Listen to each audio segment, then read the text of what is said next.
Chelsea versus PSG in the Champions League round of 16, Arsenal this weekend. Mind games already started, respect being shown, statements being made, and questions being asked about this Chelsea side. Ladies and gentlemen, this is where seasons are defined. Welcome to Jazzyho Chelsea Hub, where we don't do surface analysis, we go deep. Let's break this down properly. So it's official, Chelsea will face PSG in the round of 16.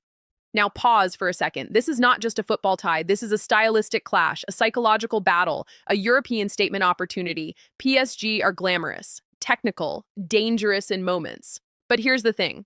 They are not the most physically overwhelming side right now. And that matters because when you look at Chelsea's struggles this season, they've mostly come against teams that bring raw intensity and physical dominance. That's why some fans, including Vince on X, actually preferred PSG over Newcastle. And honestly, there's logic to that. Newcastle would have made it chaotic. Direct, physical, relentless.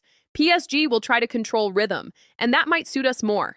This tie is about discipline, structure, tactical bravery, and over two legs, I genuinely believe Chelsea can hurt them. But here's where it gets interesting.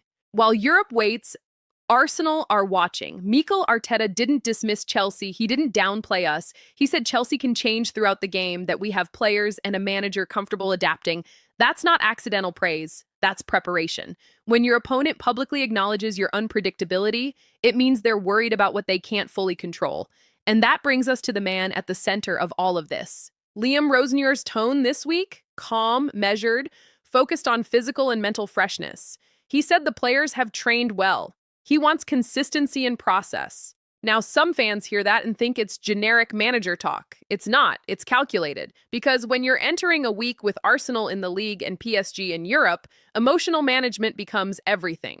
Too hyped, you lose shape. Too cautious, you lose intensity. Balance wins these games, and Rosenior understands that. But there's another layer. Rosenior also addressed the left wing situation. Jamie showed promise before injury. Garna showed encouraging signs. And here's the reality.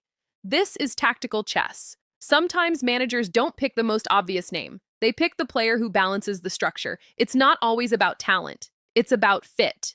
That's why we've seen Enzo drift wide at times. That's why rotations happen. Because modern football isn't about fixed positions anymore. It's about control zones. And control will be everything against Arsenal. Let's be very clear. This is not just another London derby. Chelsea haven't dominated this fixture recently.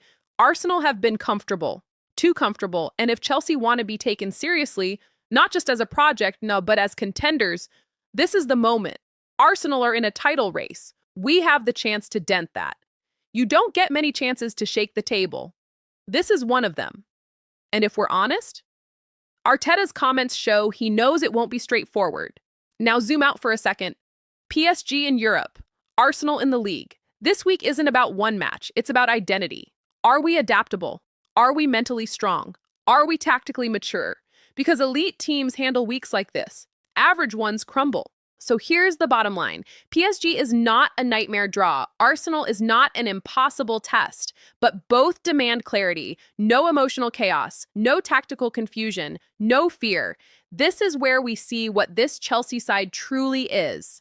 And I'll say this clearly. If Chelsea come out of this week strong, the entire narrative around this club changes. But now I want to hear from you.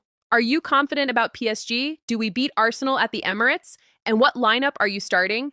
Drop it in the comments. If you enjoyed this breakdown, like the video, subscribe to Jazzyho Chelsea Hub, and let's keep building this community. Because big weeks create big moments. And this feels like one of them.